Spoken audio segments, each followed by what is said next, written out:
I'm in the mood for Doom. And so are plenty of you, judging by the splash the new story-driven trailer for Doom Eternal made when it dropped recently. And if you're anything like us, some of the finer points of the story might be lost amidst memories of all that ripping and tearing. So we thought it was about time to reawaken our knowledge of Doom lore and dig into the gory details of the new trailer. In Doom's 2016 reboot, the Doom guy became so feared by the denizens of hell that they eventually set a trap and put him into a deep sleep in a magic sarcophagus. This new story also recontextualized the final boss from 1994's Doom 2, giving him a proper name, Baphomet, the Icon of Sin, and his own backstory. Specifically, at some point in the long history of the war between Hell and another realm called Argent D'Nor, one of the Argentites, now called the Betrayer, struck a deal with the demons and sold out his dimension in exchange for the return of his kidnapped son. But since the devil don't make no deals, his son was returned twisted and evil as the Icon of Sin. To add insult to injury, they also absorbed Argent D'Nor into Hell and enslaved the native wraiths, turning them into an infinite source of energy by trapping them in the Hell Well, which is apparently a spiritual car battery of some kind. By quashing the Hell invasion on Mars, our favorite unnamed Marine proved his worth as one badass soldier, and the Betrayer used his last bit of magic to infuse his own soul into Doom guys, making him officially the Doomslayer, and rendering him semi-immortal, setting up the events of the sequels and the Slayer's carbonite nap in the bowels of Hell.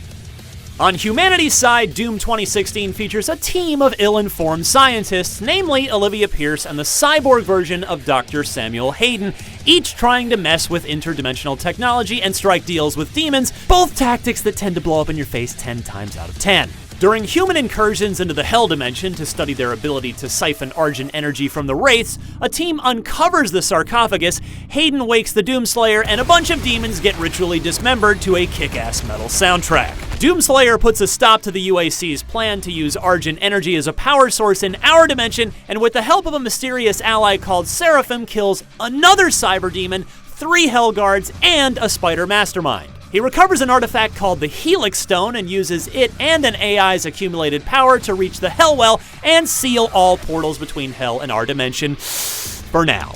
To do so, he wrecks up the place with a magical sword known as the Crucible. Unfortunately, Dr. Hayden, the one scientist who hadn't turned explicitly evil yet, informs Doomslayer his plan to siphon Argent energy through Hell portals ain't over yet, snatching up the Crucible and teleporting the Doomslayer to an undisclosed location. Dang.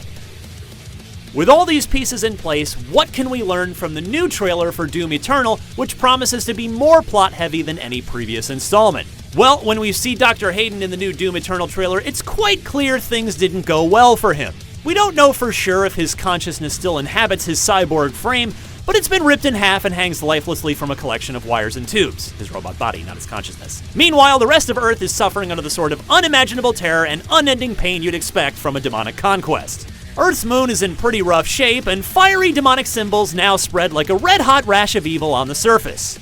We also get a glimpse at the new home of the Doomslayer himself, an orbiting castle-like hub world.